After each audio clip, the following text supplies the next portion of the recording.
And once again, as mentioned, this is the B Flight final of the USPA Women's Challenge. K2 Polo Ponies in the blue, they will line up as follows. This is not necessarily in order, by the way. Kim Kelly, Dale Fargy, Kirsten Ludwig, Elizabeth Cunningham. Bearsden, they're in the red. Carol Farnsworth, Audrey Persano, Catlin Dixon, Hope Curley. The umpires, and we are awaiting one umpire right now. I think that's Fergus Gould, along with, I believe, Ulysses Escapite. And the third man, third person, if you will, Andrea Cosia.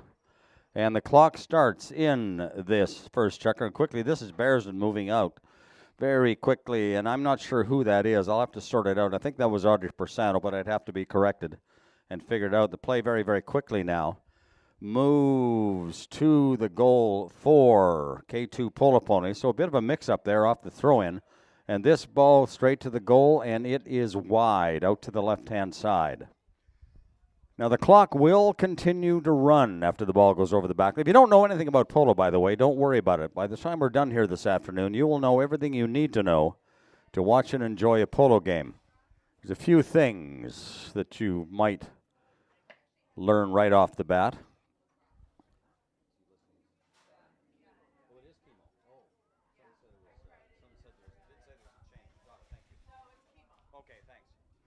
And the field you're looking at as the play moves downfield. The field 4 here at the Eldorado Polo Club. This ball in the hands of Bearsden. And that is Hope Curley over top of the ball. She was shadowed, I believe, by Dale Fargy. Ball moved further up. I believe that is Carol Farnsworth moving into the play. Fargy in for the backhand to move it over. The field you're looking at as you watch a Bearsden player go to the ball. And that would be, and I'm guessing right now as I got to sort this out, and we'll get back to the length of the field. That's what I started to tell you about. It's 300 yards long. And quickly now, this is Dale Fargy for K2 Polo Ponies, and she is absolutely, positively all by herself.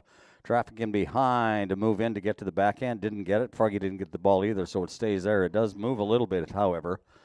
And it will go over for the red shirt of a Bearsden play to come back around the other way. And I've still got to sort it out. I'm not sure who's who. A few of them I have figured out, not very many, and I think you understand that because I seem to be talking about red and blue and not much about the individual players.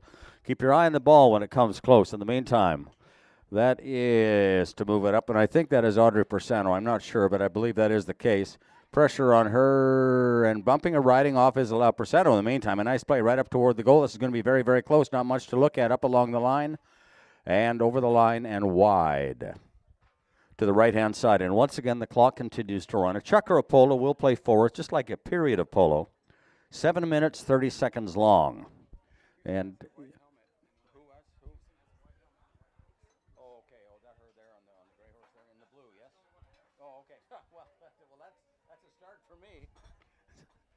so the play now toward the front of the goal. That is kicked out by, I believe that was Dale Fargy to move it out.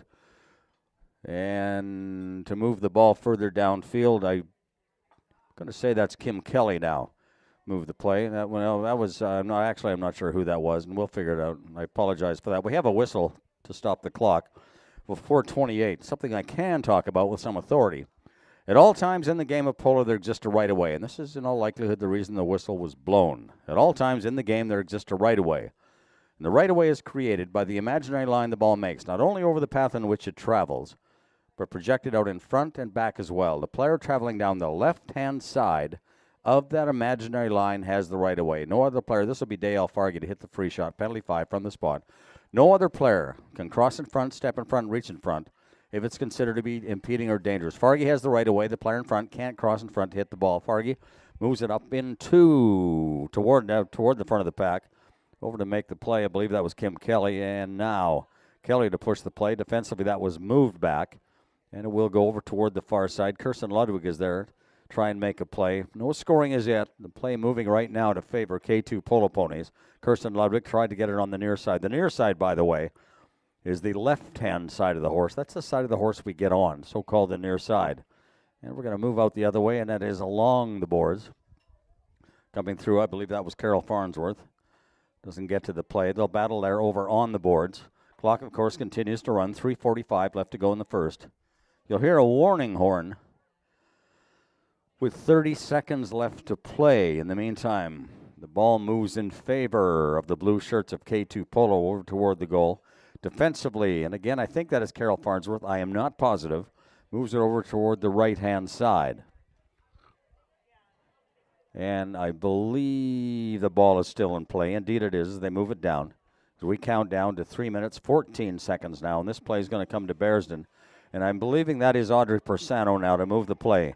In behind to get to her is Dale Fargy. Persano in the meantime to move the ball, gets a hold of it, cuts it over toward the right. That's going to make it difficult. She does, however, get back with a nice play further to the right. Still in control. Persano there by herself. The flagman is going to tell you that that one is in there. So Bearsden, and I believe that was Audrey Persano with the first goal of the afternoon. And the clock will continue to run again when the ball goes over the goal line as they come back to center. And when the only time the clock will stop is on the umpire's whistle. When they get back to center, they're going to change ends. And they change ends after every goal is scored in polo, thus nullifying any adverse or beneficial effect the elements may have today. Sunny Southern California. A little cooler, but one heck of a lot better than it was yesterday, where it was windy. If you were here yesterday, you wouldn't have been sitting outside. Well, maybe you would have been if you were from Minnesota or Canada. Play moved up, and again, they've changed ends. Clock will stop at 2 minutes and 4 seconds.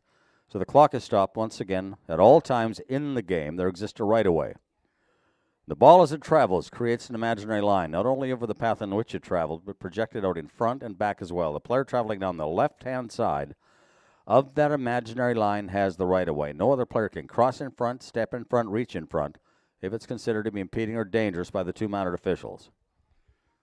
And I believe that the umpires did not agree on this. If the umpires don't agree on a call, they can go to the referee on the side, also known as the third man. And the third man would then make the decision. So you got two guys on the field very close to the play, and they go to the other person who's far away and say, hey, what happened? Well, you don't know? Play moved up. Kirsten Ludwig now. This is off the mallet of Dale Fargy. Ludwig moves it up, and I'm guessing that is Carol Farnsworth. No one has told me otherwise. And Ludwig to move it up. Farnsworth there with the backhand. Good job. Dale Fargy to pick it up. Keeps it going. Needs help. Kim Kelly to step in and pick it up and move it toward the goal. Cat is Kelly taken out as we come out the other way. And this would Fargy, however, steps in. No play for the player on the red. That's Catlin Dix on the paint horse. As Fargy moves it up, she had the right away. Kirsten Ludwig right there. Big chance here to tie right toward the front of the goal. Very, very close. Good defensive play. Hooking is allowed in that one. He's out and over the back line wide to the right once again. The clock runs with 51 seconds left to go. And you're going to hear the warning horn. If play is in, they will continue to play. If play is out, that'll end the chukker. This is Dix in across the back line. Well hit ball. Nobody up to get it. You hit a ball up there. Somebody has got to get it on the front end. They did not. That gives Fargy the play as we count down to the warning horn. There it is. And this is Fargy now with a chance to tie this one. Fargy sends this one, albeit well off to the left. Ludwig there tries to get a shot toward the goal. Can't do it. And stepping defensively to the play, Dix is there to fire it over to the left-hand side. All sorts of trouble. Catlin Dix hits it out over her own back line. That'll end the period, as you will hear a whistle. You may not have. It doesn't really matter. Anytime a player hits the ball out over their own back line, it is a penalty. It's called a safety, and they're going to bring the ball. This would be to start the second chukker. Well, as mentioned, we will start the period with the penalty opportunity. This for K2 Polo Ponies. As you recall, Catlin Dix hit the ball out over the back line. And they brought the ball 60 yards straight out where Fargy moves it up. A play for Kirsten Ludwig and a nice play by Catlin Dix to back it out. Stepping into the play, this is Persano. She's got the time, tries to go back. And got the ball back, but another good play by Dix to move it out of there. This may be up a little too far. Well, no, Carol Farnsworth is going to push the play and get there, and she did. But a good play by Persano to move it back for K2 Polo Ponies. That is over toward the boards. And Dale Fargy steps in front of her. I believe that was Hope Curley. And that will stop the clock. The player in the red was on the right-hand side, crossed over the imaginary line that the ball created. Dale Fargy in the blue shirt was going down that line on the left-hand side. All players, by the way, must play right-handed. Fargy moving down the right-of-way, or on the right-of-way, if you will, going north. The player crossed in front of her. You can't do that. That's a foul. This will come to 60 yards, I believe, and K2 Polo Ponies will hit a free shot.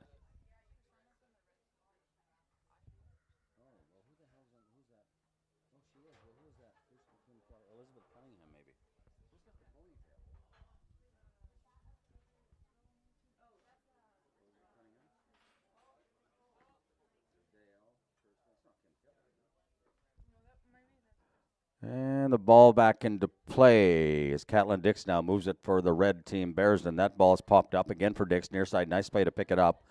And defensively, stepping back over, I believe that is Kim Kelly there with the backhand. That's picked up once again by Catlin Dix, playing well on the Palomino horse.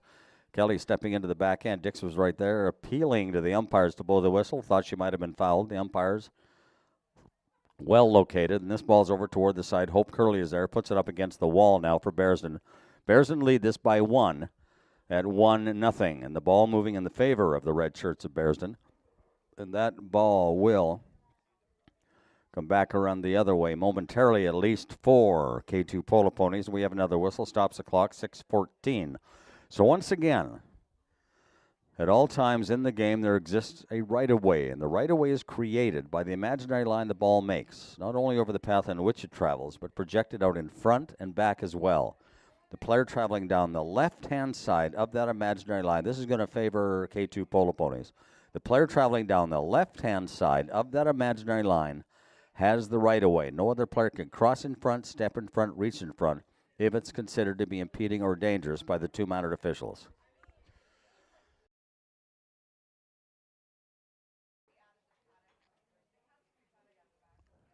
And it looks like this is going to come back the other way. So this would be a penalty 5. The blue team being fouled, and I'm not exactly sure what the foul was, but they will have the free shot coming back the other way. Because all the blue team had was a defensive play, that's why it's from the spot and not moved up further. And the play will go over toward the side, in behind the tree, the speaker, the support beam. I can't see anything, but I can hear the whistle, and that'll stop the clock. 2 minutes, 3 seconds now left to go.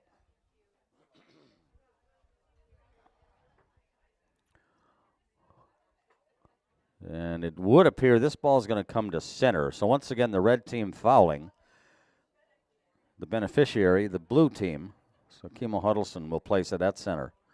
And because the player was fouled while trying to make an offensive play, they'll move the ball up to center. And very quickly, Dale Fargy out toward the left-hand side. She'll run by herself for a while. Moving over to make the play. Elizabeth Cunningham, I believe that is right there, tried to move it up. Some difficulty with that, and that is not Elizabeth Cunningham. I stand corrected. That was Audrey Persano. And the play off toward the right-hand side. No indication from the flagman. It's way over in the corner, 145. You can look at the scoreboard and see that. In a 3-1 game to favor Bearsden here in checker number 2. Moving to halftime now with just about 1:35 left of the half. Halftime's about 10 minutes time, and this will be back into the hands of Fargy now. Trailing by 2 goals, excuse me. That's moved up. Catlin Dix with the backhand. We're going to come back out the other way, and this would be on the front end for Bearsden. And that is Audrey Persano, I believe. Run by herself over to make the play defensively. Kim Kelly was there. Hope Curley is there, and she is backed up by Carol Farnsworth, and Curley all by herself. Curley to move, no play, left-hand side. Ball is Curley's to get. Farnsworth in behind, coming over. Persano, shot toward the goal is wide. Wide to the right-hand side. Difficult shot toward the goal with 40 seconds now. If they don't get it into play, and they will, you're going to hear that horn momentarily in about 3 seconds. If they didn't get it in, they would have started the second half at center. That ball comes up toward the boards. Keep your eye on the puck. It doesn't matter. It's like a hockey game. That's out and over the side. That'll end the half. Not a bad first half of polo. If you enjoyed it, they can hear you. They're very close.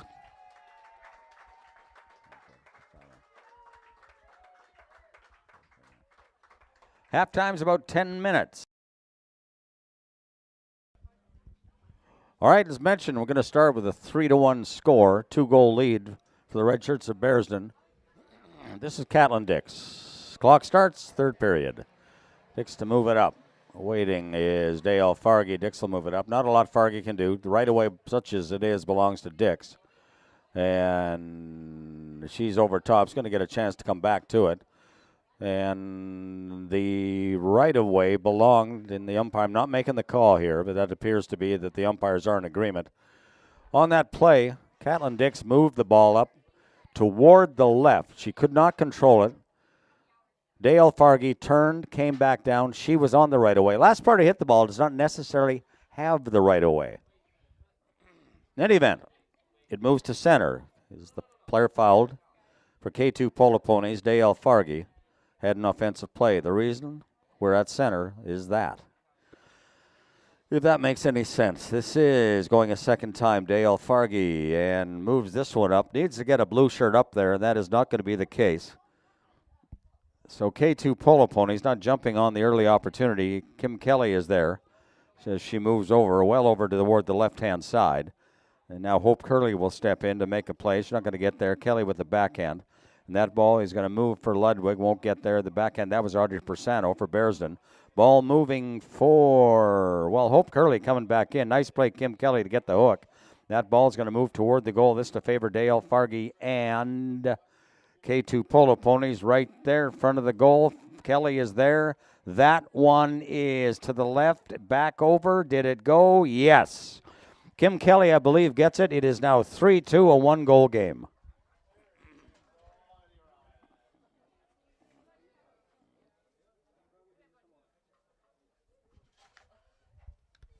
So obviously, the blue shirts of K2 Polo Ponies did what they needed to do. They got within one.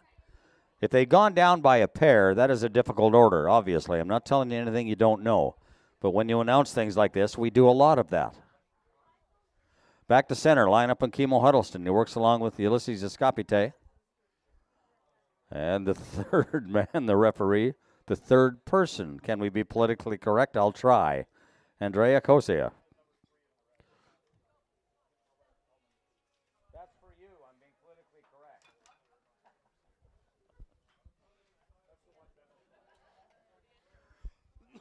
The throw-in moves out over to the side. Persano now for Bearsden down, or leading by but one. Persano moves it along. Again, they've changed ends. Left-hand side is Fargy. Fargy steps in, gets to the backhand. Pretty nice backhand. He's going to need some help. Kelly to move back up. Hope Curley there, but it is Kim Kelly. Difficulty with that play. Ball doesn't go anywhere, and it will come the other way. This is Audrey Persano. Not a lot she can do. Catlin Dix moving up into the game. Ball's not out there as yet for Catlin Dix. Back in Persano. Persano's going to have to hustle to get to it. She hustled. Did not get the ball, however, and it will come back the other way. It's going to sit down. Catlin Dix is there right now to make the play for Bearsden. Over defensively, stepping in Kirsten Ludwig. Does get a piece of the ball to move it back. They slap at it. Stepping in Farnsworth, I believe, was right there to move it for Bearsden. Reaching back, Kim Kelly in some difficulty for her, and that ball will go back to Hope Curley in trouble. Hope Curley could not get back to the play. That ball is now going to move for Kirsten Ludwig downfield. Keep your eye on the ball. It's like a hockey game. Never take your eye off the puck. Here's the backhand. Nothing on that for Audrey Persano. Stepping in, Kirsten Ludwig. No play on the left-hand side for Catlin Dix. Now Dix moving Ludwig over. That gave Persano the opportunity to get to the ball. Carol Farnsworth took advantage of what her players did, got the ball out. However, Fargy is right there. Near side backhand. Good play by Fargy. Moved the player out, got to that play. The ball sits where you see it. And that to come to the play will be Kirsten Ludwig. She is taken out by Persano. Moving around, Catlin Dix for Bearsden now. Down by one. They came in ahead by one. They were ahead by two to start. This is Hope Curley. Curley moving the ball up. This is going to be difficult. She has moved out of the play with a nice play by Dale Fargy. That ball going to move to the number 4. This is Ludwig. Checks down, turns, and might have gone to the back end. She had an open player coming back. That open player was Kim Kelly. Doesn't matter now. As Bearsden moves it toward the goal defensively, the ball does come out, sneaking over. Ludwig is right there to get it further out of the play. And that ball will move toward the side. Under the scoreboard, you can read it just as well as I can. 3:41 left to go, 3-2 for Bearsden. In the third, we come back out the other way. And this will favor K2 Polo Ponies. This is Kim Kelly up on the front end. Moves the ball along. Difficult play. Not going to get to it. Kirsten Ludwig is there. Caitlin Dix is there. Dix checks up. Cannot make the play. However, Hope Curley is there with a backhand. A little, if anything, on that. Coming into the play. Stepping in was Ludwig. Over to the play. Persano turning back in. And Caitlin Dix will move up into the game. Not much else she can do. Otherwise, she's going to foul. That ball is moved out and well moved out by Dale. Well, it went off a horse. Not as far as I thought it was. That moves over toward the side. A one-goal game now with 3 minutes left to go in this, the third period. And over to the boards and coming out, and we have a whistle. That'll stop the clock. The most frequently called foul in the game of polo has to do with the right-of-way I speak of, which exists at all times in the game of polo. It's a little difficult. You stay with me on it, you'll get it. The ball as it travels creates that imaginary line that I speak of. Player traveling down the left-hand side of that imaginary line. All players play with their right hand. Down the left-hand side. That player has the right-of-way. And that player does not have to be the player that hit the ball. This is going to favor, and they need a favor. Not that they got a favor. Don't misunderstand me. This will favor K2 Polo Ponies. They trail by 1 with 2 minutes and 55 seconds left to go. Fargy starts the clock. She'll go a second time. Backed up by Kim Kelly. Fargy now in difficulty. Kelly might have called her out. Fargy now to move the play. And this one is right up toward the play in the goal. Caitlin Dix defensively stepping in. That one is perfectly in there. Big play. Kirsten Ludwig gets the goal. And we are tied. 3's on the board.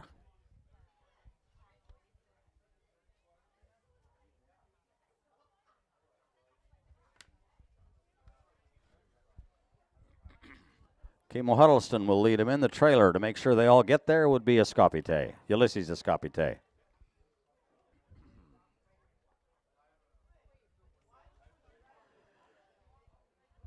Clock runs just over 2 minutes now. We have now less than 2 minutes to go. Huddleston wants a better lineup. He is satisfied. Comes out off a horse. Persano to push the play. Fargy is there. Will have the opportunity. Pops it back. Turns. Good play by Persano to move her out. Fargy appeals. And the play now to Fargy toward the other side. And recovers. Persano, I'm not sure why, was quite content to let her do that, and it may have cost them here. As coming to the play was Kim Kelly. Carol Farnsworth in to back the ball, and Caitlin Dix will pick it up from there, and she is thrown back by Fargy. However, we have a whistle. That stops the clock. 1:21 left to go. Once again, 2 umpires in the game. If one man does not agree with what the other man called, they can go to the referee, and the referee's decision would be the one they go with. At least that's what the rule book says.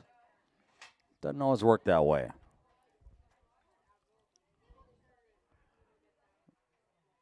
And this will favor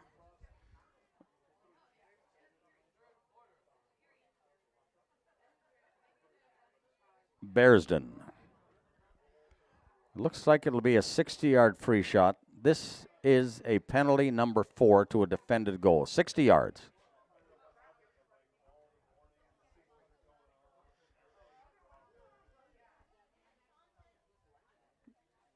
And the player hitting the 60-yard free shot must hit away. Used to see a lot of dribbling off the 60-yard attempts. No longer the case. They've got to make an effort to hit the ball hard. And this would be Audrey Persano. This then for Persano and Bearsden a chance to lead by 1. Persano is going to have to hustle to get back to that one and then to make a play toward the goal. Stepping across, Carol Farnsworth is there. Nice try by Farnsworth. Good try. However, it is out toward the other side as we count down to 1:08 now left to go. We're on the board as the play moves out for K2 Polo Ponies. If they don't get a goal here, this is going to make an interesting 4th and final Chucker regulation time. Along the wall, moved up by Fargy, up to Kirsten Ludwig. Ludwig got the last goal of the game. There's the backhand. Good play by Persano to move it back. Checking in, Hope Curley's going to have trouble getting to the ball. She does get there, however. That ball is going to be moved along with 45 seconds now left to go. Caitlin Dix is there to move it up for Bearsden. Bearsden in the red, K2 Polo Ponies in the blue. This is Dix once again. And Farnsworth not moving up, so Dix is going to have to do it on her own. as she moves it up, push the play. That's going to be difficult. Final 30 seconds. You heard the horn. And this is to Fargy to move it along. She has trouble. Good play defensively. Persano to stop her. That ball is going to sit down for Kirsten Ludwig. And with 18 seconds now on the clock, chances are they're going to play for field position and the throw-in the next period as Dick steps back. Don't forget, we do not come back to center to start a new checker. So we will start where play ended. Right now, it looks like it will favor, at least closer to the goal, K2 Polo Ponies in the blue. Backhand, nothing on it for Hope Curley. That's where they will start. So going the short way, in other words, will be K2 Polo Ponies as we go to the fourth, the final of regulation, and we are tied at 3. Clock starts here in the fourth final checker regulation time. 3-3. K2 Polo in the blue, 3. Bearsden in the red, 3. This is Dale Fargy for K2 Polo. Moving up into the game, Kirsten Ludwig way up into the game is Kim Kelly, and she will have an opportunity toward the goal. Unable to take advantage of that opportunity. However, it does run to the goal, so it did set up. Just didn't get the goal out of it, as it turns out. Ludwig had a play, couldn't do it. Backhand by, that was Fargy over there to shove it back in. That just goes into the pack, and it will come out for Bearsden. So we're tied. Set the stage, if you will. In this, the final period, regulation time. And kicking it toward the side, Hope Curley is there. This for Bearsden as they reorganize now and try and move it up. If the ball comes close, keep your eye on the play, because it will come in at times, and it can come in quite quickly. The ball is going to go back out the other way, a little bit away from us. And that is to move it along now, reaching across. Persano is there to move the play over to get to her as Ludwig. Persano checks up, looks down, and able to make the play. Stepping in, Catlin Dix. Dale Fargy to move Dix out of there. No play for Fargy. However, she does get to it as Dix checks out. Now, Fargy could have pushed the player across the boards. That's allowed. In the meantime, Catlin Dix picks it up. Persano was there as Dix was out of the play. She indicated she might have been fouled. Coming back the other way, this is Fargy. Again, keep your eye on the play. Fargy now looks over. Hope Curley over to get to her. Fargy reaches it up. That's allowed. You can go off the field and move the ball, and that's exactly what Fargy did. No play for Curley on the left-hand side. Somehow got herself into difficulty, and now it is going to be Fargy right toward the front of the goal. Very, very close. This one is wide. And that is allowed. You can go off the field, make a play, and come back on. So if you're off the field, you can hit the ball. That is allowed as long as the ball is on the field. In fact, if you wanted, you could run down the field, off the field the whole way and still hit the ball. And a good play by Fargy, taking advantage of a defensive error, and she was unable to score the goal. Clock is stopped, 5:12. We're tied at 3.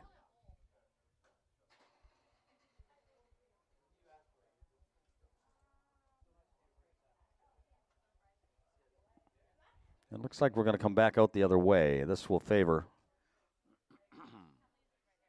Looks like Bearsden.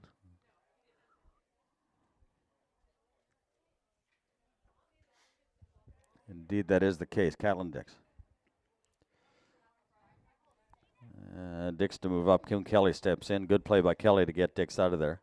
That ball will be moved now by Curley. Curley to move it up. Backhand. Dale Fargy is there. Good backhand. Needs some help. That will be Kirsten Ludwig. Persano was right there. However, Persano out hustles, gets the ball because she did. Now Farnsworth right there. Called out perhaps by Dix. Hope Curley there to move it up. However, Ludwig for the blue shirts of K2 Polo. Curley, of course, for Bearsden. And Ludwig is there. Catlin Dix, however, moves in, moves her out, gets the play, but couldn't do anything with it. Now stepping in, Dale Fargy to move it up. Moving up into the game, Kim Kelly. And the ball is slow in coming out, if at all. Now Fargy does get it out. Left-hand side to get to her. Hope Curley for Bearsden. Fargy to move it along for K2 Polo. Couldn't do it. And for Bearsden, back the other way. This is Catlin Dix, and she has a length lead. And in a hurry to get to her, Kim Kelly, and Dix is right there. Moving it along. Kelly right there. Nobody in behind. Persano is all by herself. Kelly checks up, wisely so, and will move the play forward. Good play by Kelly. She didn't try and go to the right. She would have fouled had she done so. So a good play by Kim Kelly, checking up to get the ball, knowing Persano was in behind all by herself. Catlin Dix now to move to the play. Not much to look at. And this one is over the back line and wide. So a chance to your left for K2 Polo, a chance to your right for Bearsden, and we're still tied, go figure, at 3. Clock runs, and we will play sudden death overtime if we are tied at the end of regulation. 3:25 left to go. I don't expect we will be. Turning around quickly now. Moving toward the goal was Farnsworth. Nice try. And that will come out the other way. This for Kirsten Ludwig. Still has the play. Farnsworth over defensively. And Ludwig will maintain the right away along the boards way over on the far side. And this ball will be Fargy's to get. Straight back down the wall. Catelyn Dix now to pick it up for Bearsden. They will push the play. Dix is right there. Looks up in front defensively, sitting to make the play. And that one is in there. Catelyn Dix. It is now 4-3 Bearsden.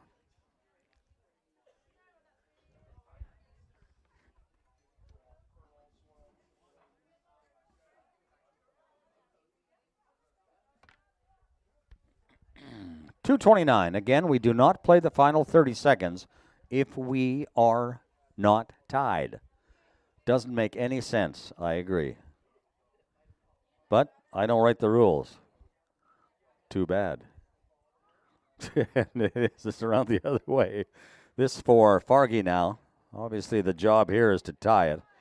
And Dale Fargy sends this one up in behind. I have a little bit of trouble seeing here. Kirsten Ludwig is there. Catelyn Dix did not get to her. Ludwig did move the ball up. And stepping across in front of Ludwig, who had the right of way, was, I believe, well, it was a red player. And this should set up an open goal opportunity. So a golden opportunity that K2 Polo absolutely have to have. Looks like we set up a penalty number 2. This will be a 30-yard free shot to an undefended goal. The fouling team must be off the field at least 30 yards away from the ball. They cannot come on the field to defend. One approach, one swing at the ball for, it would appear, Kirsten Ludwig. This then to tie.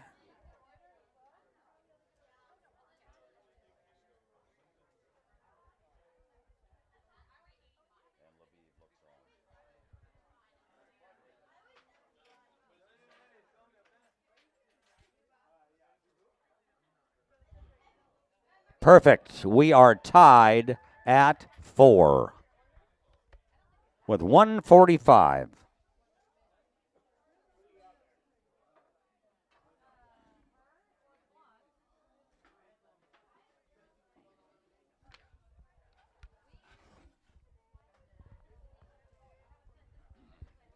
And again, if we are tied, and I'm guessing we're going to be, they will play the final 30 seconds.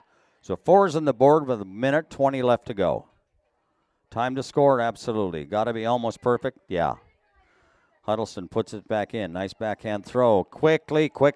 Dale Fargy steps out by herself. Persano in behind to get to Fargy. Fargy there under control. Fargy steps up. Persano to stop her, and did.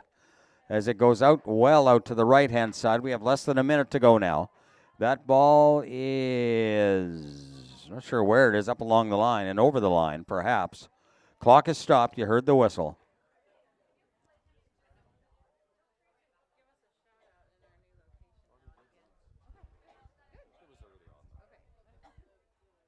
Actually, we'll get it done. We're good. So we'll set this up. And I'm not sure what the call was. Possibly...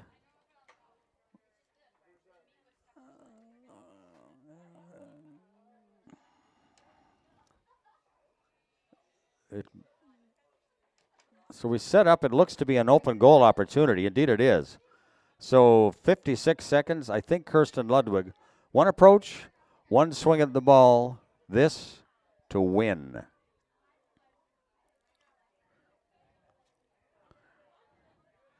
And Ludwig is perfect. And that will, on Ludwig's second open goal conversion of this game, will give us, you'll hear the horn. It counts down to 30. That's going to end it. There's no question about it. Well, you might have an opportunity. They're not going to get back to center. So this will give a final score of K2 Polo Ponies 5, Bearsden 4. K2 Polo Ponies are the B Flight champions. Presentation coming right up.